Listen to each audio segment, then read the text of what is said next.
हमारे सभी दर्शकों को नमस्कार। आज हम बात करने वाले हैं राहुल गांधी के बारे में। उन्होंने एक सभा को संबोधित करते हुए एक बार फिर से वही मुद्दा छेड़ दिया है कि 1 लाख रुपए हर गरीब महिला को दिया जाएगा। उन्होंने बोला कि पहले एक लिस्ट बनाई जाएगी कि हिंदुस्तान में कितने गरीब लोग हैं, उसके बाद उनके घर से एक महिला को 1 लाख रुपए दिया जाएगा। तो सर, आपको लगता है कि ये चुनावी जुमला है? क्योंकि ऐसा पॉसिबल लगता नहीं है अगर आप देखें तो। देखिए, बिल्कुल आपका नाम बिल्कुल सही है। हाँ जी। कि ये जुमला ही है। देखिए, पहली बात तो आपको सर्वे करना पड़ेगा कि गरीब और गरीबी की रेखा से नीचे कितने लोग हैं, कितने परिवार हैं। आप मान के चलिए 30 करोड़ है, 25 करोड़ है, 20 करोड़ मान के चलिए आप। हाँ जी। तो आपको पहले परिवार का चयन करना होगा, फिर उस परिवार में से एक महिला चुनेंगे आप, जबकि आवश्यक थोड़ी कि एक ही महिला गरीब होगी, उस परिवार में और भी महिला गरीब हो सकती है। एक का चयन करोगे आप, उनकी सूची बनाओगे और फिर उनको 1 लाख रुपए पूरे साल भर के लिए दोगे। तो आप आखिर आप जब टोटल तो लगाइए आप भैया। आपकी सरकार में मनमोहन सिंह जैसा तो साथी रहा है, उनसे टोटल लगवा लीजिए आप, हैं कि इतना रुपया, आप कितना रुपया लगेगा, ये रुपया आप कहाँ से लेके आएंगे भाई, कैसे देंगे आप? ऐसा नहीं है, चुनावी घोषणा पत्र में तो सारी बात अलग वो हो सकती है, लेकिन जुमला ही है। ऐसा नहीं है आप दूसरों पर आरोप लगाते हो, तो आप भी तो सोचो जरा, इतना कहाँ से लाएंगे आप, हैं? और अभी भी फर्जी बढ़ा हुआ है। गरीबी की रेखा के नीचे जितने लोग हैं उनमें अधिकांश तो फर्जी हैं। तो ये मान के चलो इसमें फर्जी बढ़ा होगा, इसमें भी पॉसिबिलिटी होगी। बिल्कुल संभव ही नहीं है। तो नवनीत सर, आपका क्या बोलना है इस विषय में?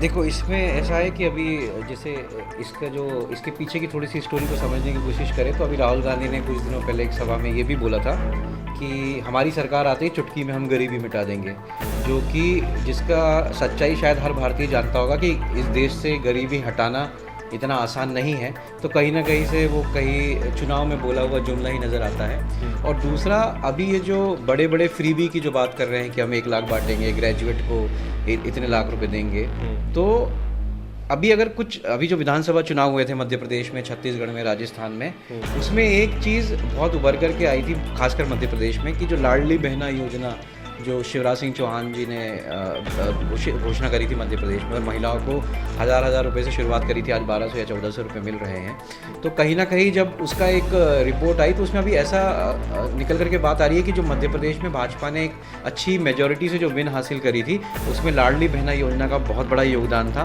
तो कहीं ना कहीं बहुत से जाने माने जो वरिष्ठ पत्रकार हैं उनका ये भी कहना था कि सीधे सीधे मुख्यमंत्री जी ने वोट खरीद लिया 1000 रुपये में महिलाओं का।